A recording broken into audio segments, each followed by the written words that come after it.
Oh, Steve and Larson! Don't you dare be sour.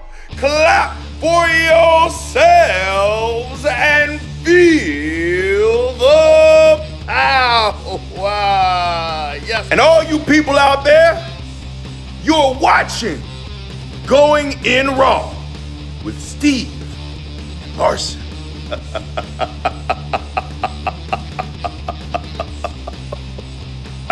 Hey, friendo, Steve here.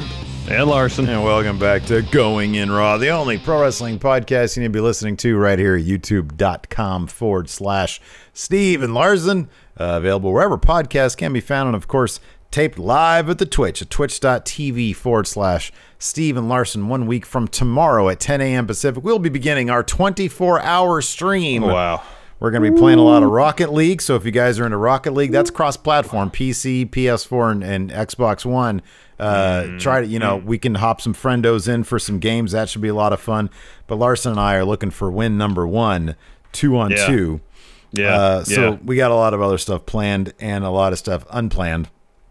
So tonight on Smackdown, I don't know, what was the most important thing coming out of it? I guess maybe Bayley's motivation. That or Alexa channeling the spirit of the Fiend and dropping Nikki Cross with the sister Abigail during that fatal four-way. That was pretty huge. That was pretty neat. Did you see, speaking of Bayley, one of the reasons I bring her up, did you see, like, apparently Meltzer mentioned that her quarter-hour rating last week was like 2.2 or 2.3 million. It was like the largest rated thing on the show by far.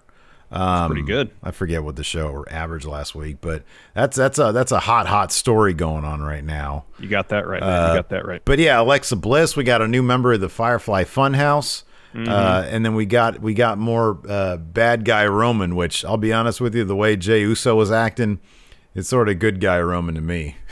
Because, man, I have a thought about that. We'll talk about it a little bit later when we get into the meat of the show. Yeah. But I don't know. I guess just overview. What did you think of SmackDown tonight, man? It was fine. It was an all right show. We hit the. Here's another thing worth talking about. You have deemed Otis a dullard.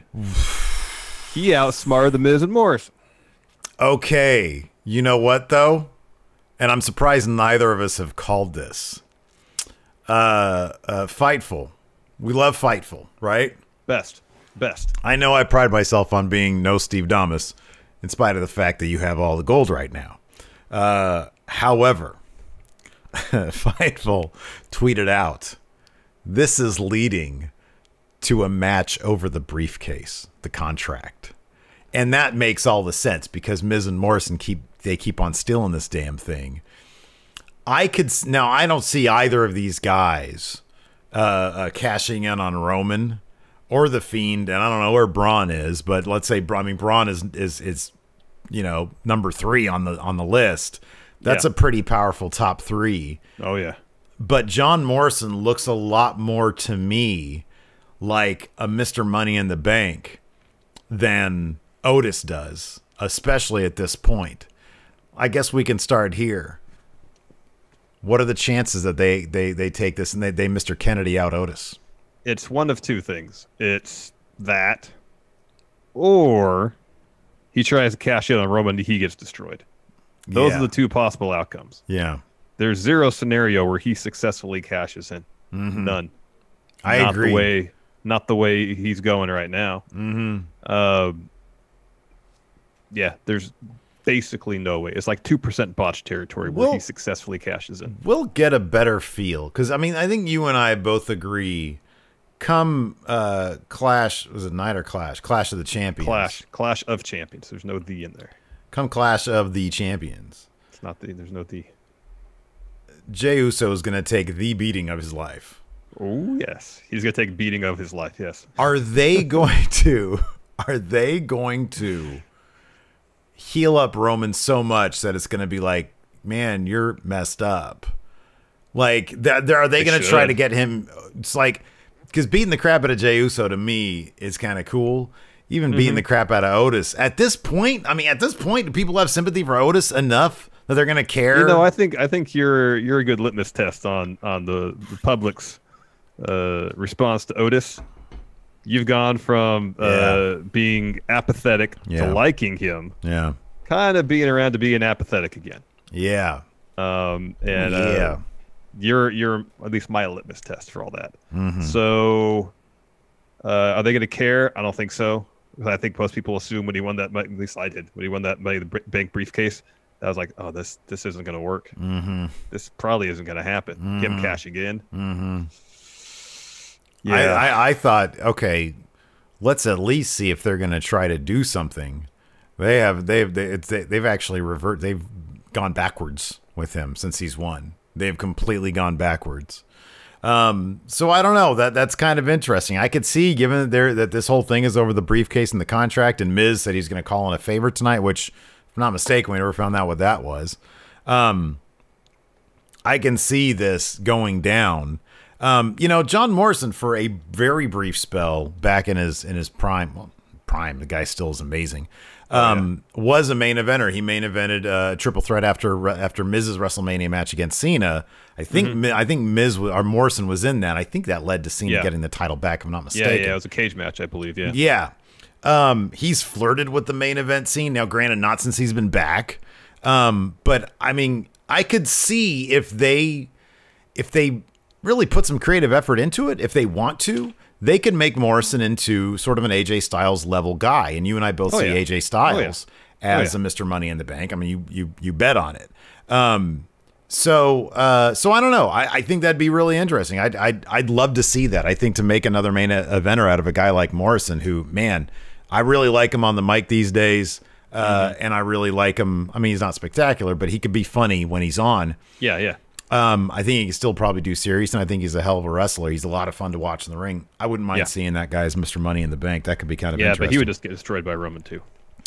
Yeah, I know, but it would be at least a little bit more interesting if he waits until a lot of the pieces sort of fall into place, because it's obvious that with this Heyman Walrus character, that the Fiend is still going to be lurking in the shadows for Roman. Yeah, circling the title picture. Here's another thing about the Otis situation is so what would be more humiliating, kayfabe-wise, for Otis? To essentially get tricked into putting up his Money in the Bank contract. Convinced. Let me finish. Convinced, not tricked, convinced, and essentially end up losing a 2-on-1 match against Miz and Morrison, because that's what it would be. Mm-hmm. Or trying to cash in on Roman and getting annihilated. What would be worse for his push? The first one. Absolutely the first one. Yeah, because you don't even have a chance. I get that you don't have a chance to get against Roman, but, to get your ass handed to you, people get their asses. John Cena had his ass handed to him by Brock Lesnar. People get their ass handed to them all the time and are totally fine. Well, there's one person. John Cena, I wouldn't use John Cena as an example. Someone get his ass handed to him and be perfectly fine, because at that juncture he'd already won 15 world titles. So no, that's fine, but you get my point. You can get your ass handed to you. It's not even close here. There's one person who's been tricked into getting into a Money in the Bank match. I backtracked off the tricked scenario, because I don't think the situation. If you get convinced into a handicap match for your Money in the Bank briefcase, no, it wouldn't be a handicap match. It would be Otis versus Morrison. But come on, it'll be essentially a 2-on-1 affair. If you get convinced into putting up a guaranteed title shot, guess what? You're being tricked. You're being manipulated. Nobody, for no reason whatsoever, for any reason whatsoever, would ever do that. All right. You don't agree? Oh, I don't know. I just posed the question to discuss it. I think getting your ass handed to you, you get a lot more respect for that. It's like, oh, man, you just got beat up by Roman Reigns. I think it depends on the nature of, like, let's say, here's the thing about Mr. Kennedy. It's not just that he was tricked to putting his briefcase up. He got annihilated. It was the 1-2 whammy. Mm-hmm. He had zero chance. Mm-hmm. Now, it was a situation where Otis is there's something he wants from Miz and Morrison. I don't know what it is.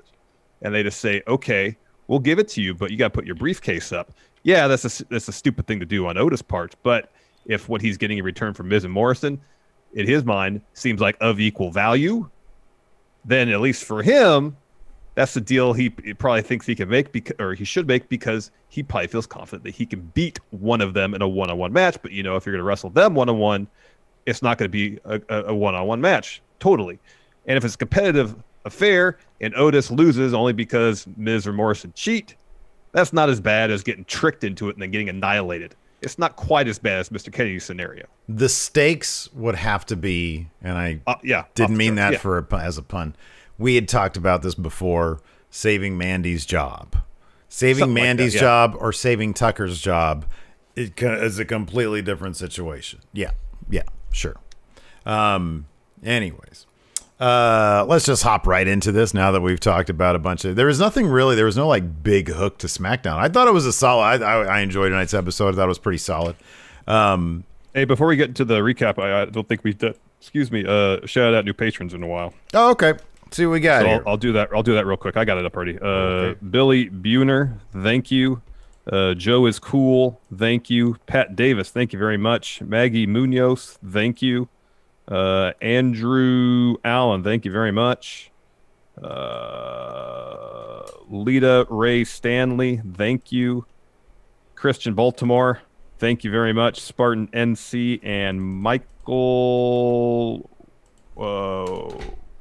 Wagenfer. Sorry if I mispronounced that. Wagenfer? Maybe.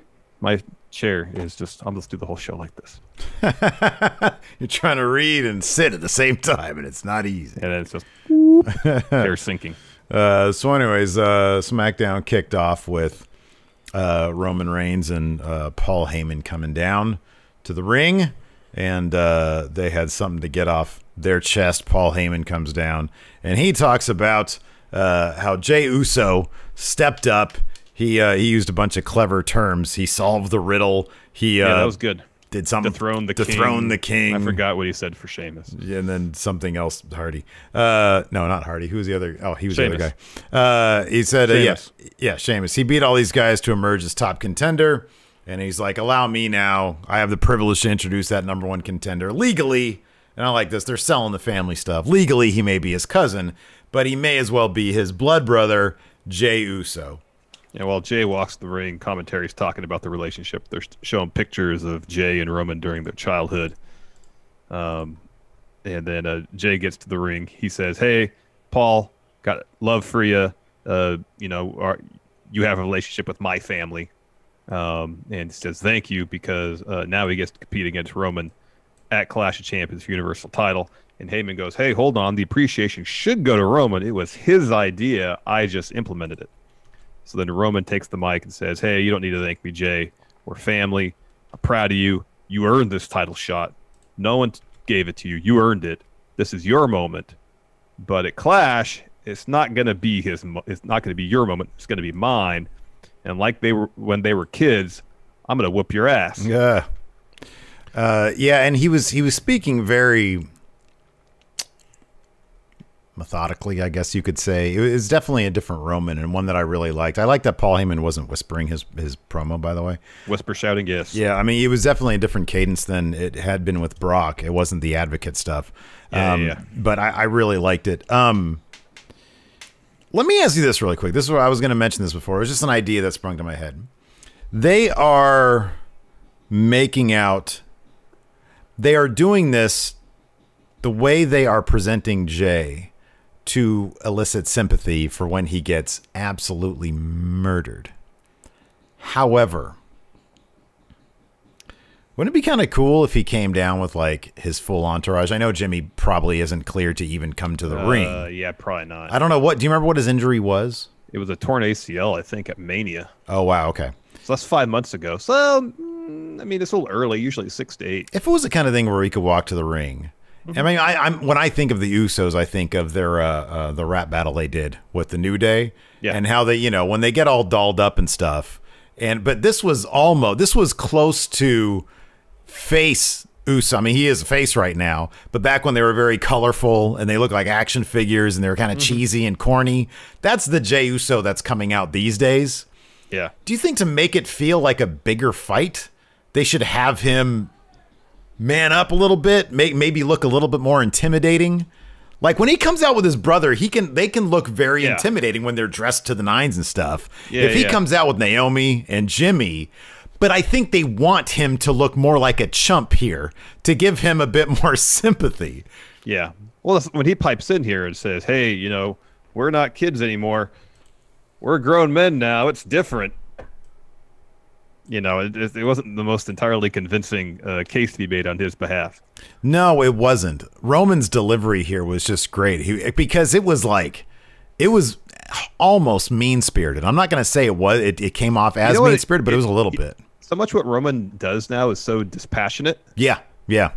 Like he's so removed from whatever's going on around him. There's like no feeling almost. Mm-hmm. And he's playing it really well. So anyways, Jay says that. Baron interrupts.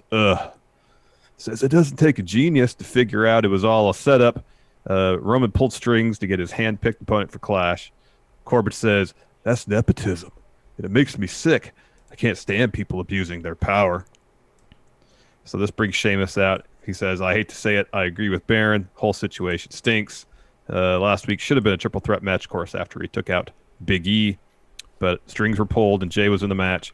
How could he prepare on short notice?" And Jay says, "Hold up. You wanted time to prepare? How about you prepare for this? My cousin and I take on you and Corbin in a tag match tonight." And then Jay starts brawling with Sheamus and Corbin. Roman doesn't move. He doesn't do anything. He just stands there. And observes. Yeah. Apart from breathing, I don't think he moved. Yeah. Yeah. He just stood there. Mm-hmm. Mm-hmm. It was pretty great. So we go backstage, and Sammy's in the production truck giving people back there some crap because they advertised the Intercontinental title match, and he's back there saying, "Why'd you put the Intercontinental title in the graphic? I'm Intercontinental Champion. Neither of these people are Intercontinental Champion." And he just starts like pressing buttons on the board, and it goes to commercial. I thought that was actually kind of clever because they're like, "Don't touch that, don't touch that. What does this do?" And then it went to commercial. Yeah, it kind of felt like they were poking fun at the Retribution stuff too. Yeah. So yeah, I know. So I wonder if like SmackDown production, SmackDown roster, SmackDown writing staff, they're probably so happy they don't have to deal with Retribution. Anyways, during the ring announcements for the match, Sami Zayn interrupts, and he's like, "No, this match is not for the Intercontinental Championship because I'm the Intercontinental Champion." Scrap Iron comes out with security. He says, "Sami, it's time to go. You need to get out of here." He's very calm, and Sami's like, "No, you don't understand. You got to put me in this. You know, this is they can't have this match." And he's like, "Nope, you need to go." So security kind of leads him away. And he's like, "Okay, I'll leave, but you should all be ashamed." While that's going down, AJ Styles, towards the end of it, cheap shots Jeff Hardy, but very quickly Hardy hits a twist of fate, misses a swanton. AJ takes over after the commercial break. He's still in control. Hardy gets like basically a whiff of a whisper in the wind, takes control, but then Sami Zayn ends up attacking AJ Styles, so the match gets DQ'd. Yeah. AJ was on the apron setting up a phenomenal forearm. Sammy pulls him off. And then he tosses AJ into the ring steps, hits Jeff Hardy with a haluva kick. Mm-hmm. This next bit was great. It's in the locker room. Jay Uso was very animated, talking to Soup strategy for this match. It seemed like he was talking about hitting a splash, 1, 2, 3. Roman couldn't have been less interested. He was just talking up a storm. Like at this point, I'm like, it'll be interesting. Okay, let me ask you this: the beatdown at Clash of the Champions is Roman Reigns. Is it going to be worse? Now, I don't know. Are there going to be after the bell? Is there going to be an after the bell beatdown? I mean, after the match is over. Yeah. He's going to continue to lay into him. I think that's what's really going to take it over the top, man. Worse or not as worse as what Bayley doled out to Sasha? Because right now, that's kind of the benchmark. It needs to be worse, and there needs to be blood. There needs to be blood. All right. Good. Needs to be. I think you're right. If there was ever a time when WWE would give someone the green light to bleed, this is that moment. If you really want to hammer home the point that Roman Reigns is top heel, mm-hmm. he makes his cousin bleed. Mm-hmm. That's how you do it. Mm-hmm. Mm-hmm. That's how you do it. So we go back to the arena, and Jeff Hardy is just like rolling out of the ring, kind of walking his way down the ringside area up to the ramp, and then he stumbles and falls on the ramp. Yeah. You know, he took a haluva kick. I'm sure that sucks. He's a mess, dude. He's a mess. So then we go backstage, and Elise, I think is her name, the new interviewer, she says, I got an update on Jeff Hardy. He was dehydrated. You gotta hydrate, man. Gotta drink some H2O. And then AJ runs in. He interrupts. Says, is that a shot at AEW for All Out? Oh, maybe. That'd be a thinly veiled one, though. That'd be a really subtle shot there. Yes. Or not so thinly veiled. He says, I want to talk about the real news. Sami Zayn has to stop. Hardy is the Intercontinental Champ because he cheated. Sami disappeared for months. Like, who's the real Intercontinental Champion? That shouldn't be a question. He says, however, that I could beat Sami and Jeff Hardy, and I don't care when or how or what kind of match it is, because he'll prove that he's the one and only Intercontinental Champion. This is going to be some sort of ladder match, triple threat type deal at Clash of Champions. Oh, it's going to be a ladder match, and it's going to be great. It's going to be a ladder match. Belts up there. It's going to be great. It's going to be awesome. Fun. I'm looking forward to that one. After that, we got a recap for the tag title challenge brand invitational thing that's happening on In Your Face Raw in your face. Cesaro and Nakamura are in the Champions Lounge. They're interrupted by the Street Profits. It was nice to see them on the blue brand, and they're there basically to scout their match. Cesaro and Nakamura say, "Hey, just don't break anything while you're in here." And as soon as they leave, Dawkins, channeling his inner Steve, starts shoveling that popcorn to his mouth. Yep. After this, we had a Lucha House Party versus Cesaro and Nakamura. But before that match happened, we had a Kalisto promo where he was front and center of Lucha House Party, and he declared himself, I thought this went without saying, to be honest with you, leader of the Lucha House Party. I thought he was always the leader of the Lucha House Party. Me too. He's the most highly decorated member. He was the former U.S. champion.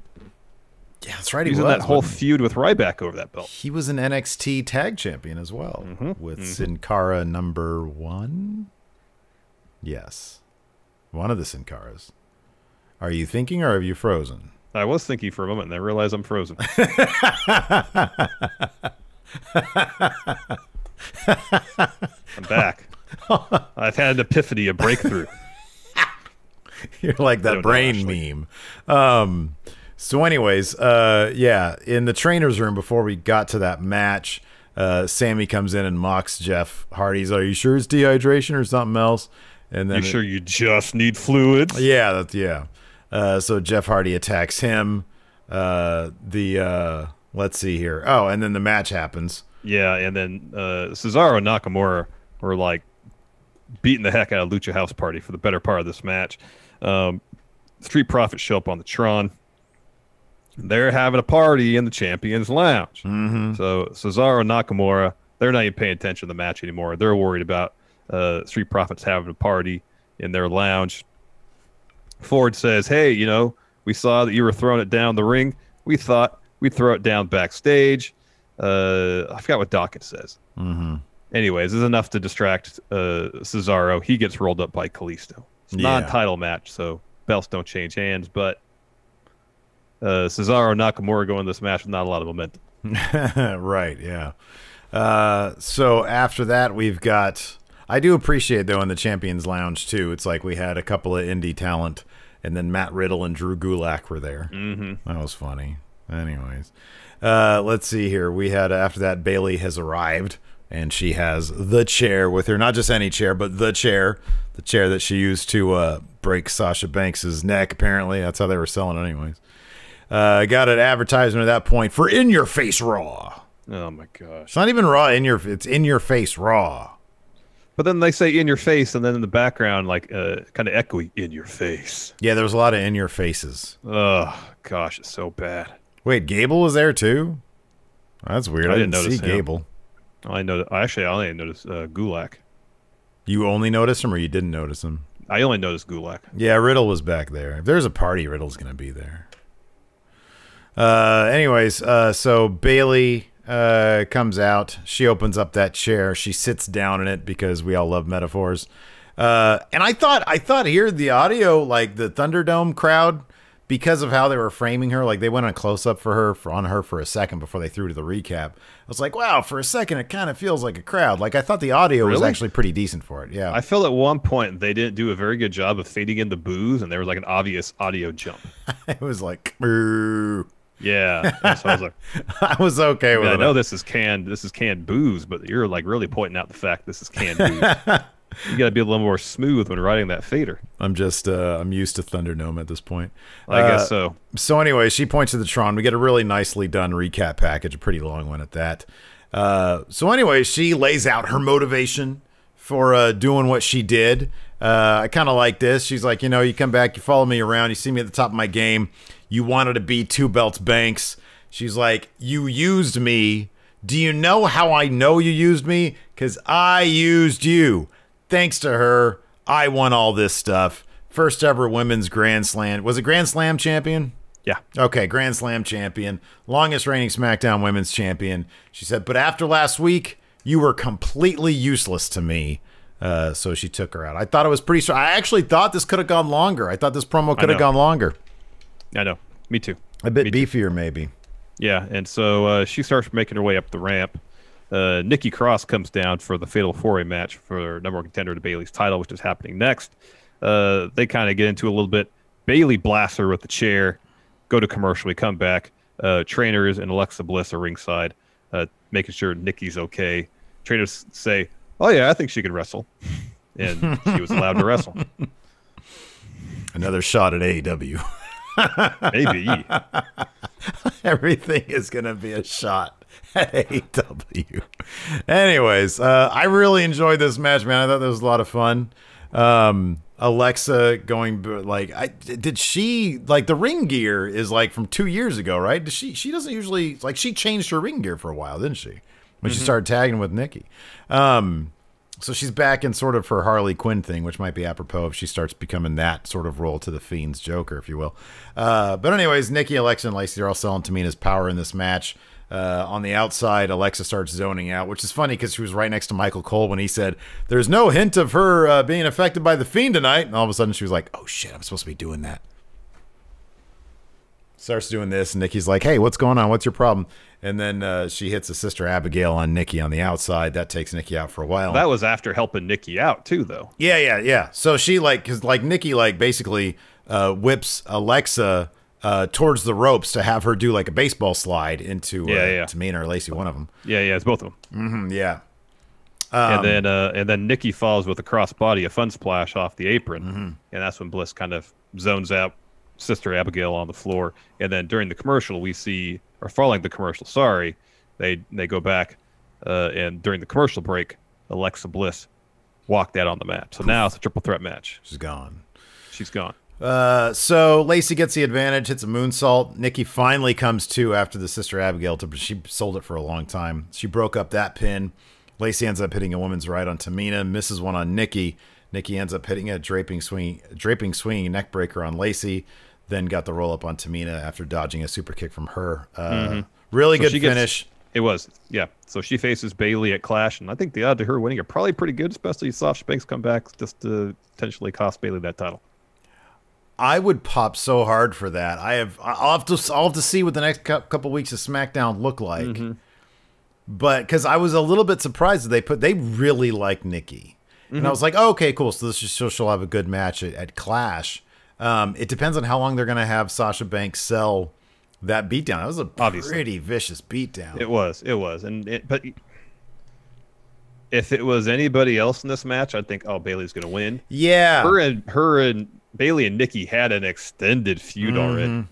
Extended. Yeah. So I would be really surprised if they had Nikki in this match again and have her lose again clean. Now, if Alexa comes out and costs Nikki the match, that's something else entirely.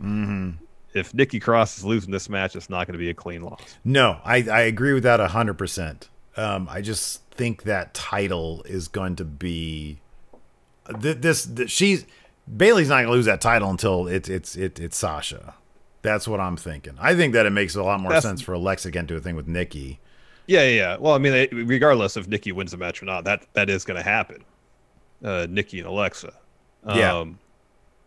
I just wonder too if they think this, we don't want to tie up.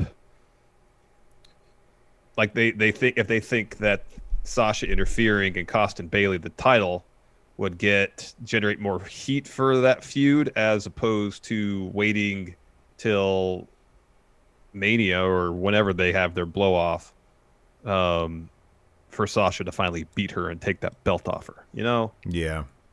I don't know. If they think, oh, we can do more creatively overall if we move the belt on to somebody else and just focus on Sasha and Bayley, just the issues between them outside of the belt.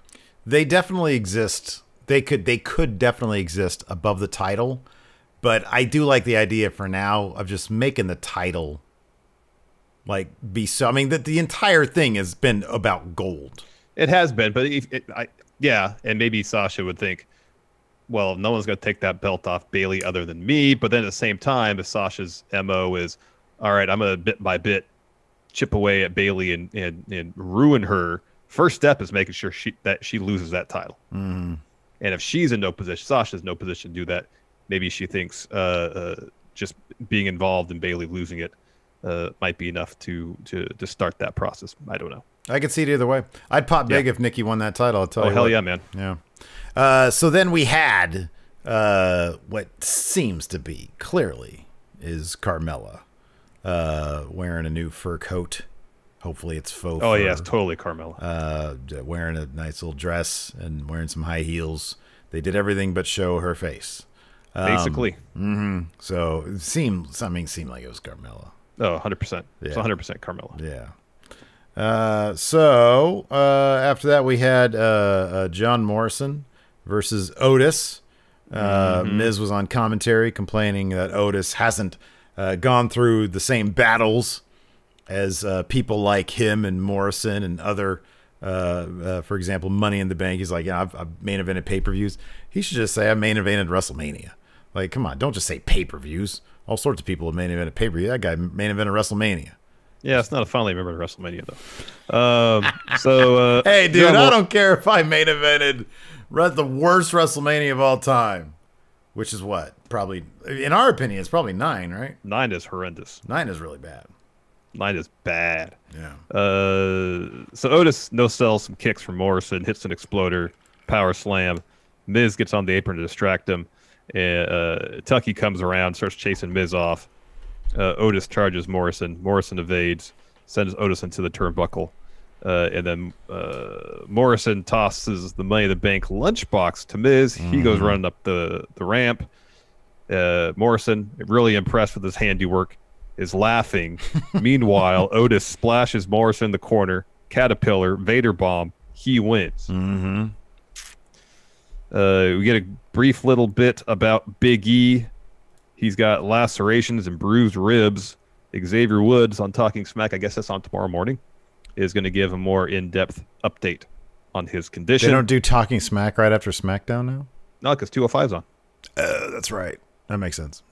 Then we get Heavy Machinery backstage. And so Tucky, he's been back there looking for Miz and Morrison. Says, I can't find him.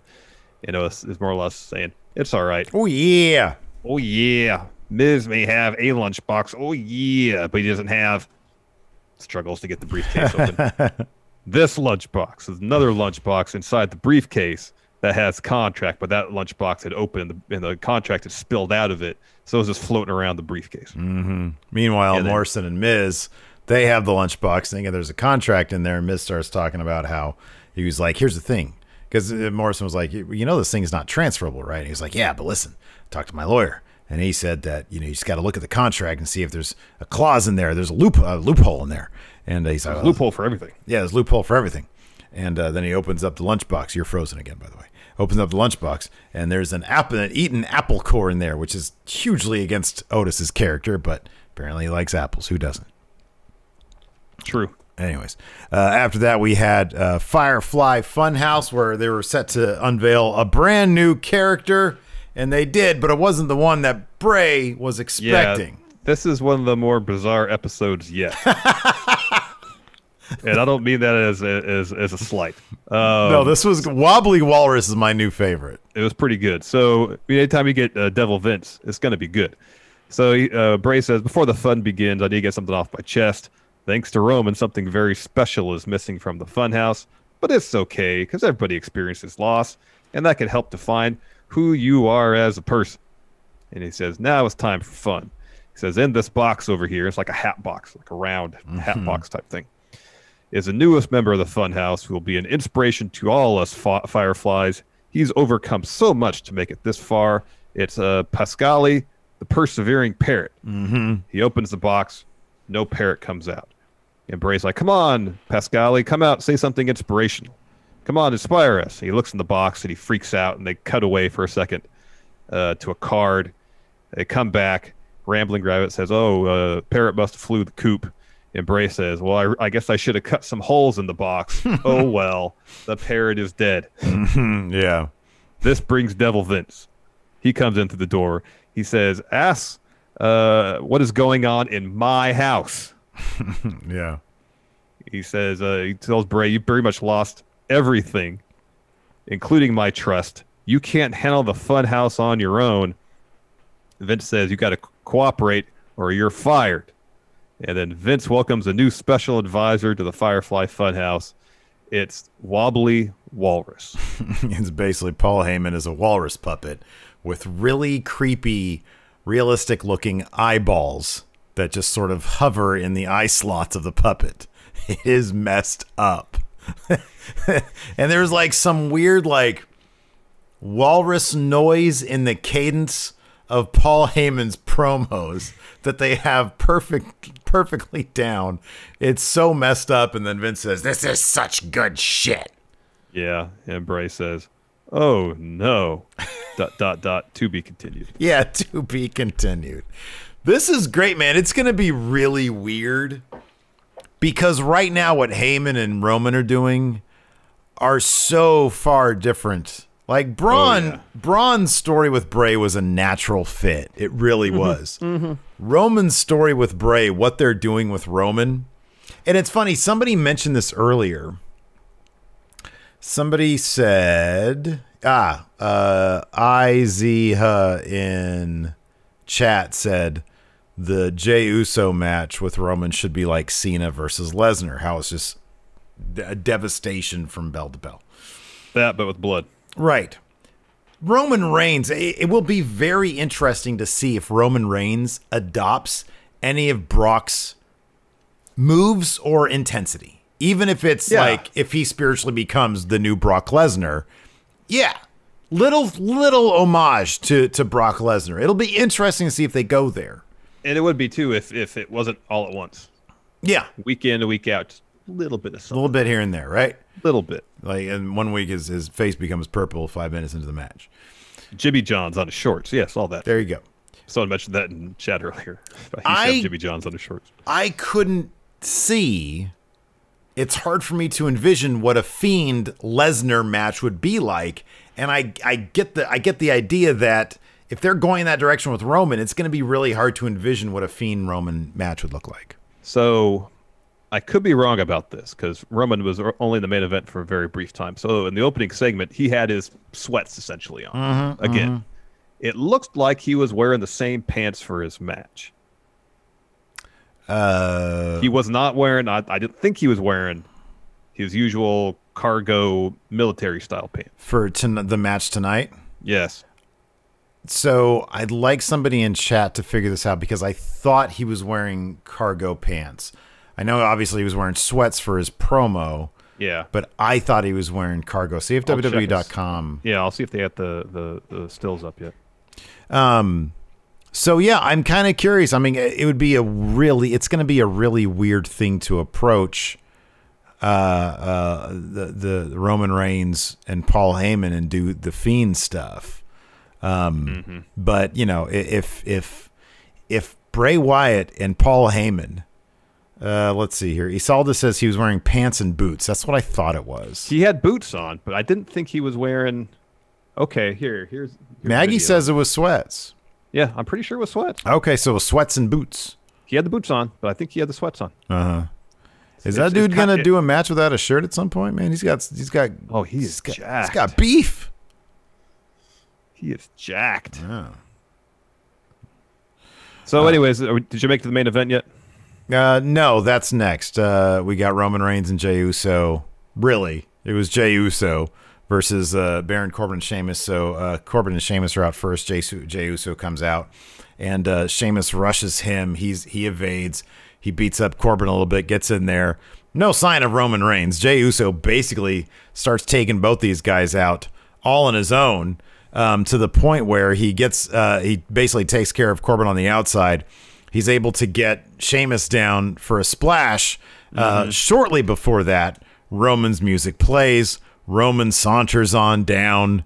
And right as Jay goes up for a splash to finish this match off in pretty impressive fashion, Roman Reigns, it was the lightest formality of a tag. So Jay hits the splash. This is my favorite part. So Roman gets to the ring. He's just doing this. Telling Jay to get out. And the ref has to tell, because Jay didn't even realize there was a tag. The ref is like, he tagged. You're not the legal man. Get out of here. And then he looks, Roman does this. And then so Jey Uso gets out. Roman Reigns waits for Sheamus to get up, delivers a spear, and that's it for 3. Yeah, and then, I love this bit on the ramp.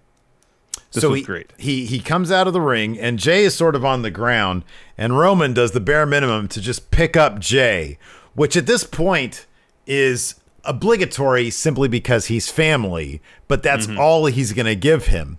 They go up to the ramp. Jay settles up next to Roman. He takes Roman's hand. Well, first, Heyman presents Roman with the Universal title. Yeah, he does, yeah.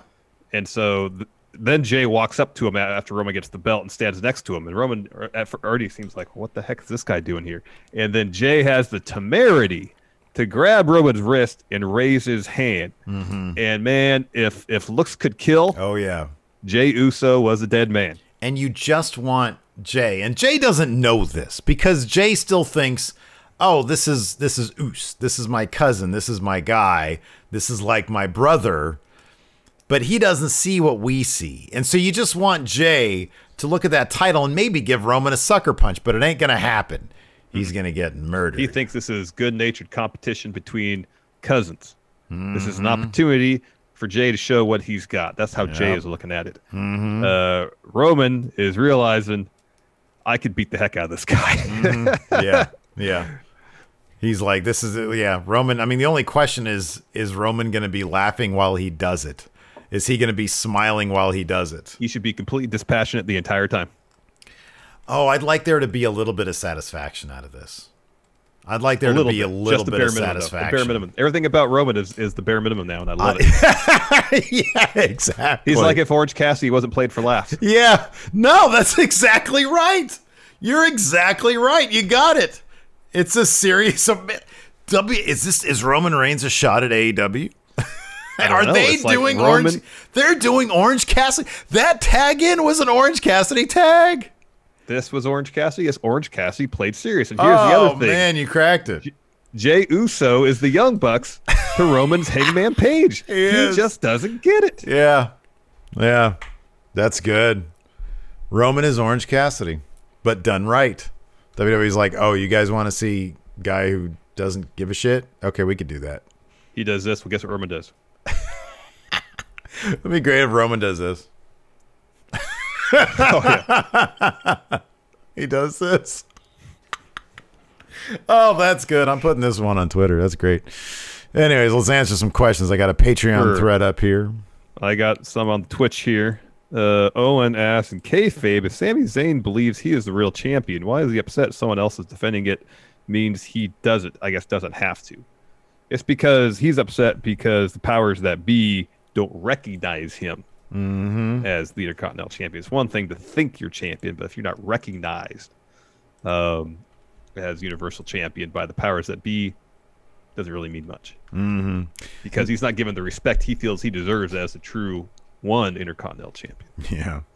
Yeah. Nemo says, what's the over-under on shows in a row starting with Roman's theme song? We're at 2 now. We're at 2. 6. It's going to be a lot. The only other person that might open it would be Bayley. That's the only other person. We're going to get a lot of Roman. But she opened the second hour. I think they wanted to make sure there was no second hour drop. I think they realize they're playing against expectations.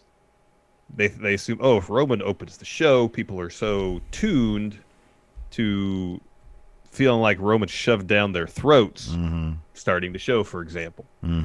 That is going to be a Pavlovian response. Roman comes out, he's going to get heat. That's my take on it, at least. Yeah. Saldez, is this going to be one of those things where Sleepy Roman is going to beat the Usos and they're going to become a stable? I hope not. I hope he beats up the Usos and Jay is off TV until Jimmy can come back. Yeah, I agree. I mean, they should be any potential partner for Roman should be considered. He's so wonderfully dismissive, and that's how he should be. Anybody that tries to help him is just dead weight. Like, no, I'm not gonna. No, you're not on my level. Nobody is. He should act like it. That's what he's doing. Let's see here. Dan Barber, if Jeff could handle it, his storyline with AJ and Sammy should end in a ladder match with both titles hanging above the ring. Do you agree? Yep. Yes, I agree. 100%. Shane's birthday tweet. When are we getting Roman in the heel suit? Don't want it. Sweats. T-shirt. I think the sweats T-shirt combo is great. I just think for matches he should. Well, maybe not. I don't know. Just wear the T-shirt, I guess. Like you said, it's like us in the. It's like at least me in the pandemic. He's doing as little as possible. Yeah. He's treating every match like Kitty does a house show match. Where's the shirt? Exactly. Dwayne Nix is back with a question. Ooh. Says, even though Jeff Hardy is the IC champ, do you see Vince putting the Universal and or WWE strap on him one more time before he retires or leaves WWE? No, I think those two titles are actually they're rarefied air right now. You can't. I mean, even AJ Styles is down to the Intercontinental level. I mean, he's the only other guy I could think of that could. I mean, unless they do what I said earlier and build up Morrison. I don't know if they'd have him win the title, but if and when the Fiend gets it back, a feud between Fiend and Jeff Hardy could be really interesting. That could be fun. I just really wonder. I mean, the way they're booking Roman right now, man, I don't know who his first legitimate contender is going to be. I mean, I guess it's going to be the Fiend, but I don't know if Roman. I don't know. They're going to. I don't know. It's probably going to be Brock down the line, dude. You're probably right. You're probably right a week ago. Like, this is going to be just a way to get Brock. Either Heyman's going to turn on him with Brock, or I don't know what. I don't know. I'm interested, though. Stu is gnarly. Thank you for the sub. Dang MQ, why doesn't Sheamus wrestle in the clothes he cut the promo with? That would be great, including the heavy coat. Sheamus was whispering tonight. Also, he was soft talking tonight. Yeah, no. Maybe because there's not a crowd there. People don't know exactly their own volume when doing promos. They don't know how to conduct themselves. They're thrown off. Yeah. Let's see here. Wolfpack for life. What would be the worst moves in the upcoming draft? Sending Sasha to Raw and keeping Bayley for some reason. Just ending this now. With a draft split. Last week, I think, brought up that situation happening so that you can keep them apart until Sasha wins the Rumble, challenges Bayley for the title at Mania. Yeah, if it played into the story, then sure. That would be cool. Tony V, it's confirmed Hardy doesn't drink water when he wrestles. His pee was orange when they did the pee test. Yeah. Oh, my God, I forgot about that when she mentioned dehydration. That's right. Long-term storytelling. Boo Boo Reload has something similar. Dude, this is true SmackDown's been pretty good lately. Long-term storytelling. They got it down, man. They got it down. Let's see here. Rain Trigger. Once the world opens up again, what would you guys think of WWE taping a Raw or SmackDown in Mexico City or Tokyo? That'd be cool. I'd be down for that. That'd be cool. That'd be really cool. Sell out the Tokyo Dome. Oh, wow. This is a great question. Alex Foster, if you guys barged into the production truck, what would you ask the people to do? Just ask for like a tour. Like, hey, what's this bunch of cool stuff you have here? Show me around. I would. Oh, that's easy. I'd just have them air an episode of Going in Raw. Oh, there you go. We need the promotion. Nirvana fan. Hey, friend, I was hoping you'd could just remind everybody that September is International Childhood Cancer Awareness Month, and to lighten the mood, I thought of something that you guys could do for the 24/7 stream, a deep fake contest. Oh, there you go. Yeah, I'm down to look at some deep fakes. I'm down for that. Have people send us them, or we just make them. Maybe. And put them up. Ooh, how about this? Yeah. Maybe I'll just put this out there. It's like kayfabe corner, but a little different. If people can find some moments in wrestling that are like deep cuts and deep fake someone into it, and it's good enough, they think it could fool us. Wow, that's a cool idea. So the app is called Reface. You can get it. I know you can get it on iOS, probably Android as well. That's a cool idea. Is this real or deep fake? That's good. I like it. Yep, it's a good idea. Yep. Church Jackson. All right. Steve, fantasy book, a storyline where the Usos use twin magic to win the strap. And then he's asking you to fantasy book a storyline where one Us turns on the other to be Roman's right-hand man. I like the twin magic thing. Yeah, twin magic's always fun. You know, here's how they do it, though. Roman thinks he has it figured out that they're using twin magic. But then there was a long unknown third Uso who looks exactly like them as well, and they use a finger poke a doob situation. Yeah, it's the third Uso, brother.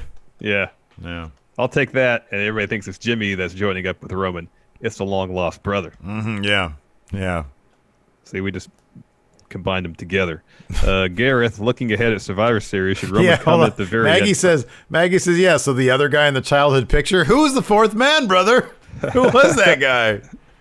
Looking ahead to Survivor Series, should Roman come at the very end, the very last minute, secure the win for Team SmackDown? Well, whatever he does, it should be with the least amount of enthusiasm and effort. Yep.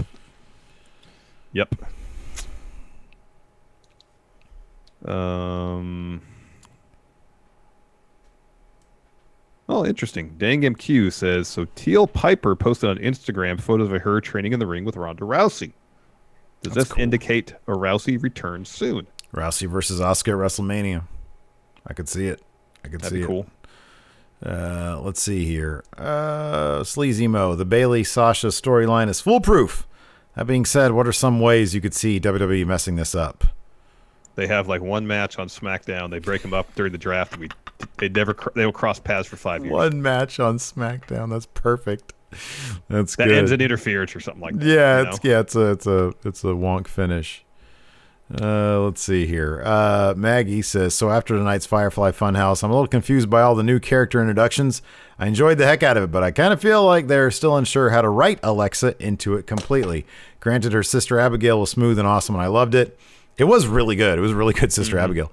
I just don't know if they have a clear path for her and Bray. Is that just me? What do you guys think? I would suggest this. Everything Bray has done so far has been, I think, under Bray's direction. So if they just tasked him with, hey, you've got Alexa Bliss now.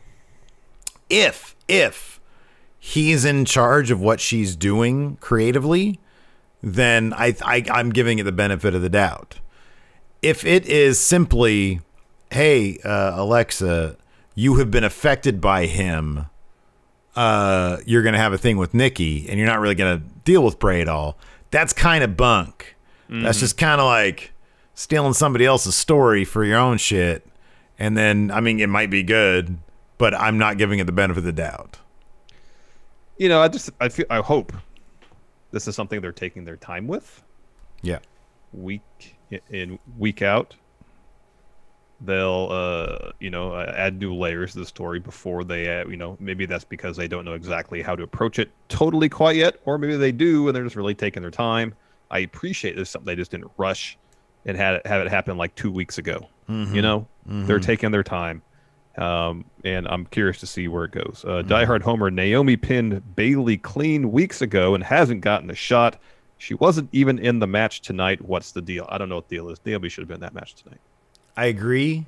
I'm hoping that because Clash of Champions is, I mean, let's face it, a B-level pay-per-view, that they're going to save her, because I agree with that. They're going to save her for, I mean, yeah, they could have put her in that match tonight and still have her eat a protected loss. I mean, she just wouldn't take the pin.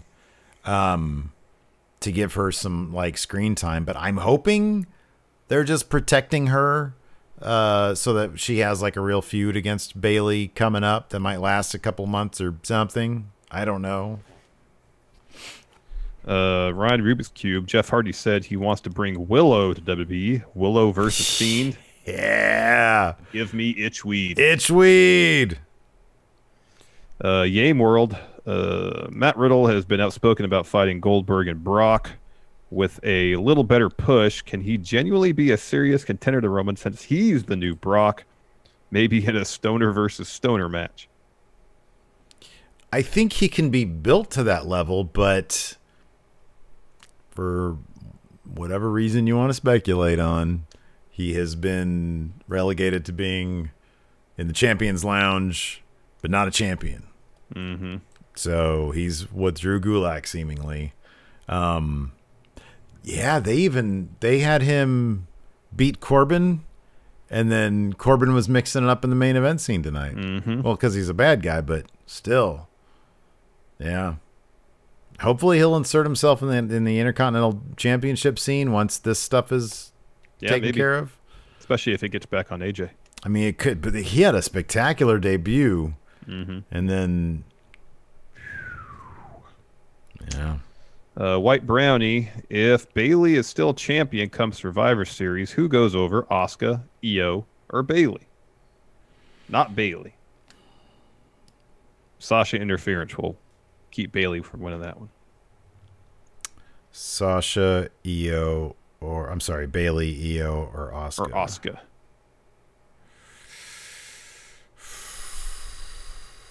I would think, here's how I would probably do it. From now until the Rumble, maybe. From now until Sasha winning the Rumble. And then I guess to Mania. Sasha's out until the Rumble. Boy, that's a long time. That's too long. She's a big deal. Can't do that. I don't know. I think Bayley should win. Bayley should win. And then when Sasha comes back, then whatever. But, like, she shouldn't lose anything for at least a while. I just don't know how long to keep Sasha out for. Here's the thing. I don't know if Bayley should win. I agree with you. She shouldn't lose anything, though. Like, essentially, if she's worried about losing the match, she just gets herself DQ'd. But make it a story thing and make it, like, overt. Where this is her strategy. Oh, I can't win this? Guess what? I'm just going to cheat. You know, I get the feeling, I just have the feeling, given what we saw in the people are still talking about that tag match last week before the beatdown. It was so damn good. It was awesome. I get the feeling that her and Sasha are probably being given a lot of creative leeway. Yes. To write their own story. 100%. So I'm just looking forward to whatever it is, man. I mean, totally. Dude, if they're bringing in these ratings, they better be given some, you know. Yeah, some creative input. That's agreed. Yeah. I'm just trying to do something in Vermilion to bring up a couple matches that have been announced for In Your Face Raw. It's been announced that Drew versus Keith Lee is happening. I'm just trying to do something. Ask Randy Orton interference. 100%. Oh, yeah. All the confidence points on that. Vermilion says Dominic Mysterio versus Seth in a steel cage match. That should be fun. Mm-hmm. Dominic is totally jumping off that cage. Apparently there's some questions in Discord, Steve. I'm here right now. N Shive says SmackDown clearly has long-term plans in place, but do they have any short-term plans? We're getting Bayley versus Nikki Cross again, Reigns versus Jey Uso. It feels like they don't know what to do. I kind of disagree with that. I kind of feel like they're actually plotting it's bizarre. Feels like, at least for the main stories, they have a course plotted and they're hitting the beats that they want to hit. Mm-hmm, mm-hmm. I mean, maybe in that respect, that report that Raw is a mess, because I don't feel the same thing about Raw. Sometimes there are beats that sound right, like the Mysterio family beating up Buddy Murphy. That seemed okay. But like, I feel like their beats, like, I don't feel like Keith Lee showing up and interrupting Randy Orton was a planned beat 2 months ago. Mm-hmm. I just don't get that feeling. I feel like, hey, we're going to debut Keith Lee. He's great. How do you want to do it? Well, let's have him interrupt Randy Orton. That seemed like a bit of a detour. Yeah, so much of, especially, yeah, it did. So much of Raw feels like hastily put together. It does, yeah. At times, reactionary, knee-jerk moves. Mm-hmm. And you don't get, good or bad, you don't get that sense of SmackDown, you know? Yeah. Every once in a while, and when it is, it's blatantly obvious. You know what I mean? Because usually SmackDown's on a pretty, like these days, SmackDown's on a pretty steady course. Schnauzer asks, who is Miz calling a favor into? Was it MJF's lawyer? Mark Sterling. Well, for Miz's, hope for Miz, it wasn't because that lawyer didn't do a very good job with the contract signing. No, he didn't. He didn't know about page 17. Nope. Let's see here. We talked about that. Steve Winter says, episodes like this show how skinny the roster is, like physically, or how thin it is, not physically. Why don't they use depth, I assume. I think he means like it. He says, why don't they use NXT in their cross-brand invitationals? I don't know. I thought the episode was fine, to be honest with you. And they had roster members to spare. You had Matt Riddle back there. You got some new fancy Gulak, lady showing Gable. up. Yeah. Gulak, Gable. Well, it's Carmella. It's Carmella. Some people have said, I just remember this, and I had seen people say this before, Eva Marie. Yeah. It's totally Carmella, though. It's totally Carmella. Yeah. Let's see here. Alex Foster says, even if not at Clash, could you guys see Jay Uso as main eventer material? In a tag team, yeah. As the Usos, them and the New Day should have tag teamed a pay-per-view or two. Or main evented, yeah. Not a singles guy. God, not a singles guy. Not a chance. Let's see here. Okay, that's all I got on Discord. Oh, that's a big teepee yawn right there. Yeah, man. I had a glass of wine with dinner with my pizza. Oh, wow. How are you not asleep already? I'm asking myself that question right now. Well, let's get you to bed. Thanks for watching, everybody. We'll talk to you later. Bye. Be a part of the best pro wrestling podcast today at patreon.com/Steve and Larson. Enjoy tons of bonus videos, including patron-only live shows, gameplay, and vintage 10 for the wins, access to podcast question threads, the Friendo Care Package, and so much more. Support Going In Raw today at patreon.com/Steve and Larson.